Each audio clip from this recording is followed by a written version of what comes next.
Eat up all your dog food? Oh man, looks like you need some more dog food there, huh? Well, let's see what we can do. Well,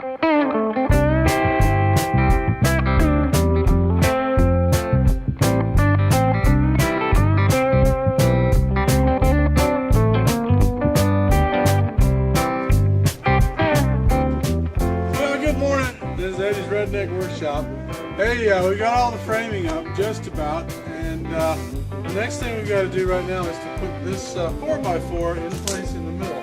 Because what I've got to do is make sure that we cinch those boards up right against that upper foundation wall on the garage. Because some of them, you know, are not quite touching, so they don't all carry the load. So what we got to do is, before I start putting some spacers in there to make sure that they do have tension on them, or compression on them, sorry. What I got to do is make sure that we have this center pillar up so that we don't have that sagging. So, here we go. We're going to cut and measure this. So the way we do it is, I like to say, put it in the holder. There we go. And get it as vertical as we can. You know, and that's pretty close to vertical right there. Cut it, and then measure it right here. Okay.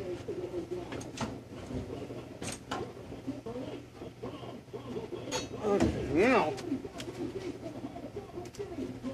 we got a nice line on there. I don't know if you can see it, but there's a nice line on there.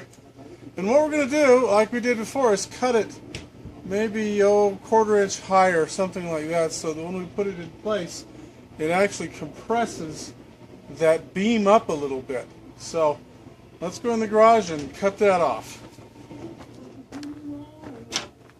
Okay. All right, we got it cut down there, and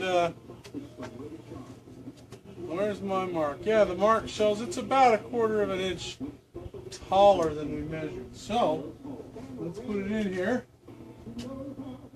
and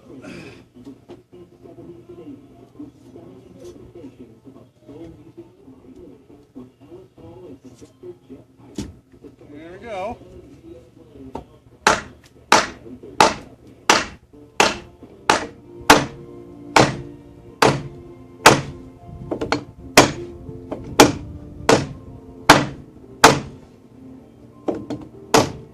Now the reason that's so hard to pound on is because it is picking up the load of the garage a little bit right here, right?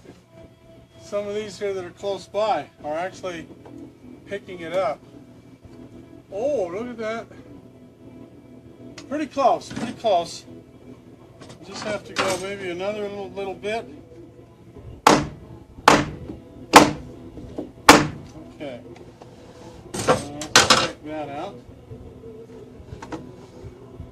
Right on the money. Well, dang close to where I think if I just give it another couple of little pounds. There. Oh yes, right on the money now. All right, so whew, now that's under a lot of pressure. You can feel that. Well, in any case, okay. So what we're going to do now, well, we're going to secure that in place with some holders, but what we're going to do now is we're going to put some shims underneath each one of these to make sure they pick up the weight. Let me show you that. Okay, just went over to the pickup truck where I made some of these beams, and you see these? You know what these are? If you remember, when I made these beams, what I had to do was shave off a piece of the top so that on the side, so that when you look up there, where you know the beams are going up at a slight angle, but that 2x4 up there is straight. So in order to meet, you know, the rafter at an angle and the board straight, you got to shave a little bit off the top of the side of those rafters. These are the pieces that I shaved off. Now, so what we're going to do is we're going to use these to as a wedge underneath the beam here to pick up any of these beams that don't have, these rafters, to pick up any of these rafters that do not bear substantial weight of this garage. So let me show you. Let's show you what I mean exactly here. Okay.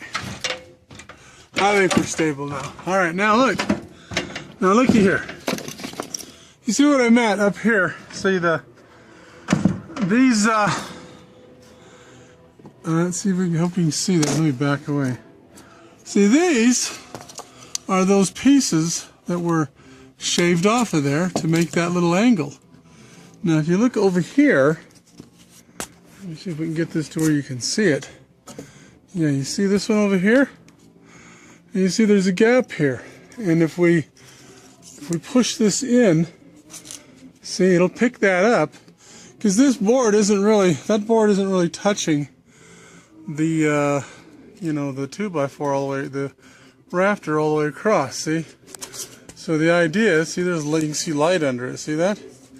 So what we're going to do is, because this is exactly the right shape that it needs, we're going to drive these in there and basically pick this up a little bit to force that board to take some load.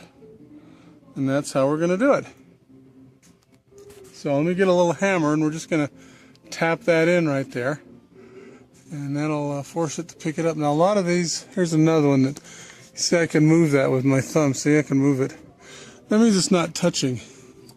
Some of these are. Now, these over here, I've already got a wedge in over there, and those are definitely touching.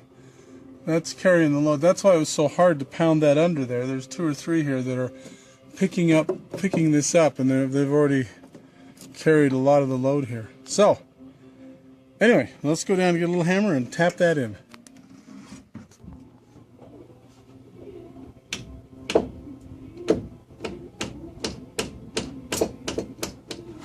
You can feel when you tap those in that it takes a little effort to tap it in, but because the angle of the plane angle there of that little wedge is so small, it really doesn't take a lot of energy to push that in and get it in there and then lift that up. So anyway, we've got one. Now what I'm going to do is do that all the way across. Make sure they're all carrying some load, and then we're going to fasten these down to that beam to make sure that nothing's going to move. So let's get to that.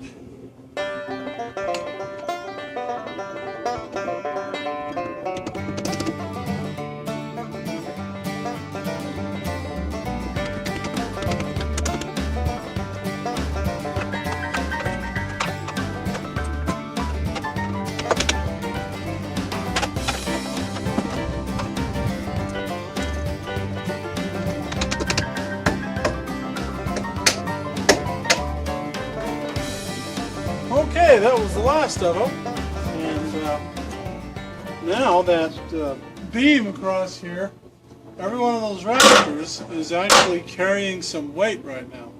And I don't know how much that roof weighs, but if each one of these rafters, because they're 16 on center, well, approximately 16 on center, which is a lot closer than what you'd do for a normal carport, but because there's so many of them, the weight spreads out pretty good.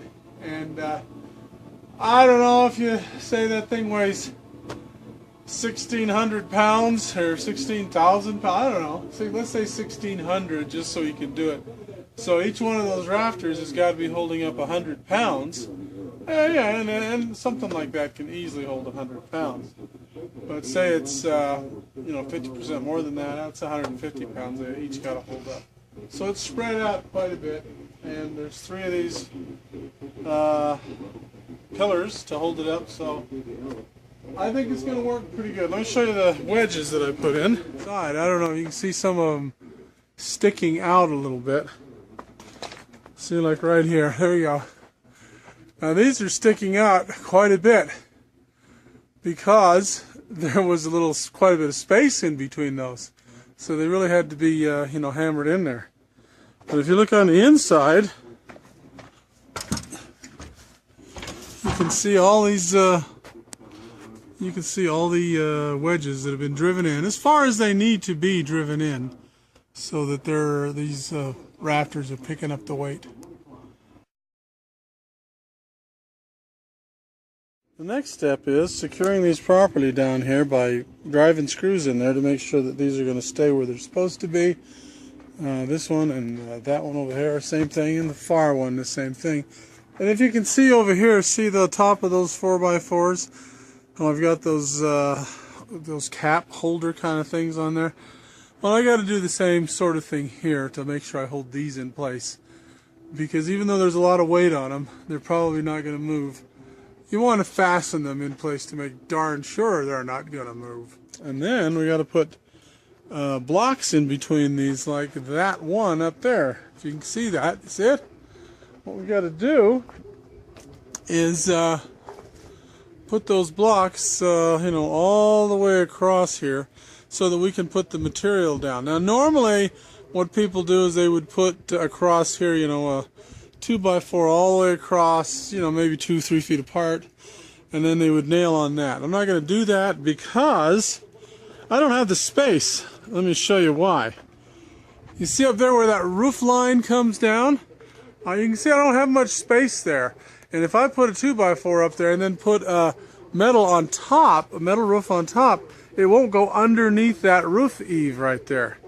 So I've got to put the metal right on these rafters the way it is, so that I have enough room to tuck them under the eave of the roof so that we'll get proper runoff when the rain and snow happens.